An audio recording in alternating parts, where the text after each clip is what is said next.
விட்டுருங்க, நான் போறேன், விட்டுருங்க. போ போ போ. அதான் அவனே சொல்லிட்டேன்ல.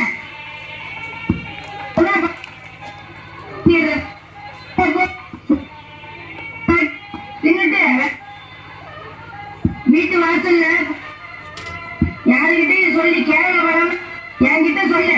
போ போ போ. யோ, உனக்கு மட்டும் தனியா சொல்லணுமா? யோ யோ, எனக்கு உண்மையிலதான் ஒரு சந்தேகம். எம்எல்ஏயா பெருசு? இந்த பஞ்சாயத்தை காட்டிய நான் பட்ட பாடு எனக்குதான் தெரியும். தேவையில்லாம சிறுத்தைய சுரண்டி பார்க்காத, தாங்க மாட்டேன். போ போ போ போ. இன்னாவனா சுப்ரீம் கோர்ட்டே வந்தாலும் ஒண்ணும் பண்ண முடியாதா? இதை இப்படியே மெயின்டைன் பண்ற. இந்த குழப்பம் குறைக்க